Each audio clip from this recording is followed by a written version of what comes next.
Hello everyone. Today we are going to talk about industrial goods versus consumer goods. First we will see what's the difference. The difference between industrial goods and consumer goods.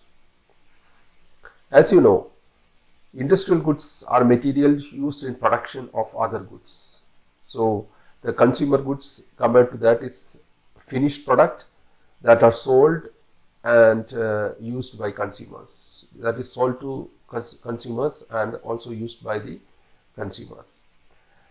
And the other difference is that they are brought and used for industrial and business use. The industrial goods are specifically made for industrial purpose. It's also used for industrial purpose and also used as a business use.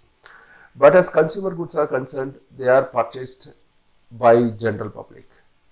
So that's why the industrial goods are machineries, manufacturing plants, raw materials, and other goods or component used by industries or firms. And in consumer goods, it's a ready for consumption materials, items, the wants, human wants, and to satisfy the consumers. It's such as clothing, food, drinks, medicines, so many other things are which is consumed as a end product by the consumers. So the fourth is it's about the industrial goods are it's very specific buyers are only available with the industrial goods.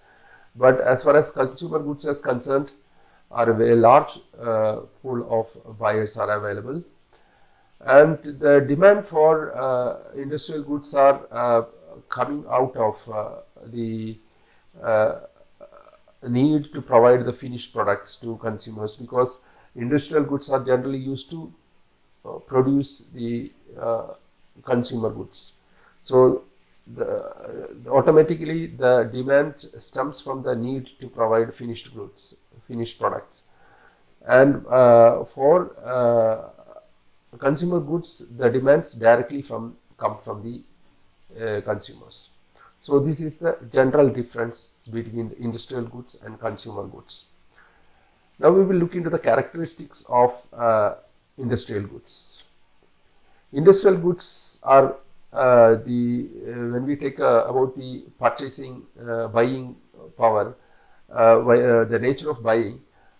It's more, the decision is more rational, that for industrial products we know that industrial goods, we know that this particular material or machinery is required for producing something. So all are logical and rational buying compared to the consumer goods, where it's more emotional buying.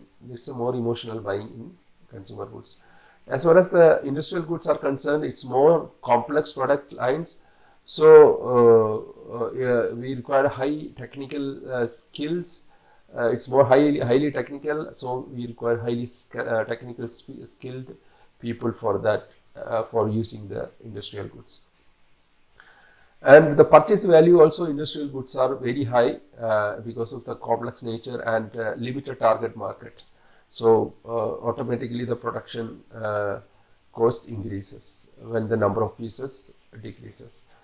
And the fourth point is that high level of investment is required for the industrial goods. So often required invest a lot of money to purchase the industrial goods.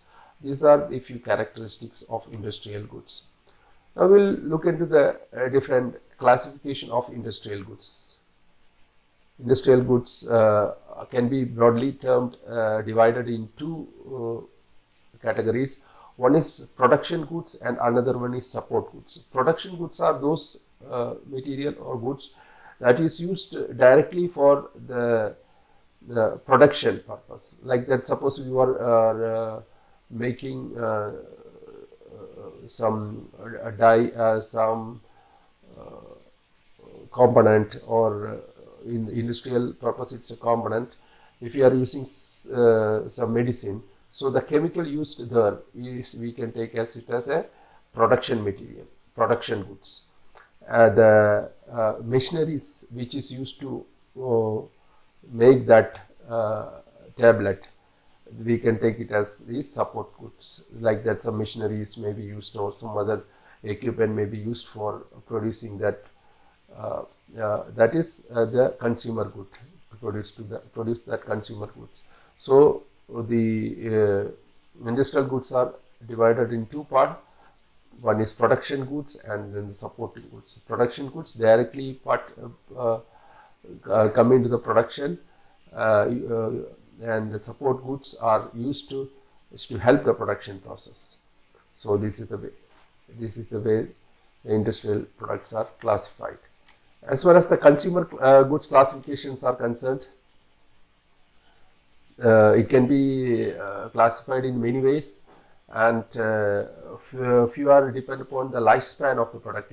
If the lifespan of the product is from 3 or more years, in the consumer goods, we call it as durable goods. The examples are bicycle, furniture, car, etc.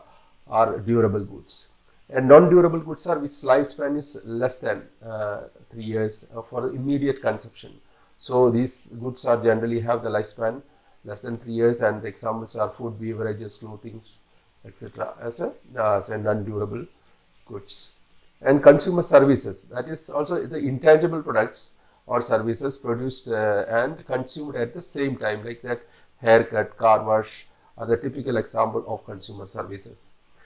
You can also see the fast-moving consumable goods, consumer goods like that FMCG, what we call, make up one of the largest consumer goods groups. So that also one term that used to recognize the fast-moving consumer goods.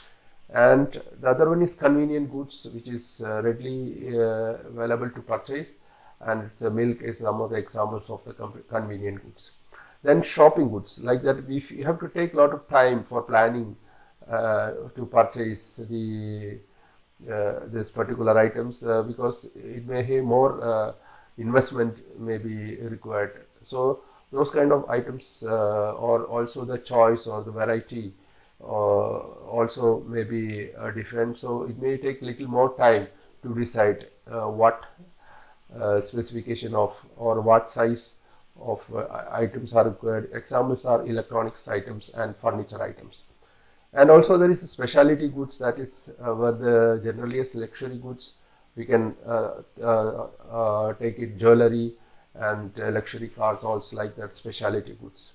And unsold goods are such that few people are already there to buy that product in the market, life insurance, etc. So generally all these type of goods, okay, we can term as industrial goods and consumer goods, and we can see that it can be it has specific characteristics that to identify these goods, and hope that this information is useful to you people. Thank you very much.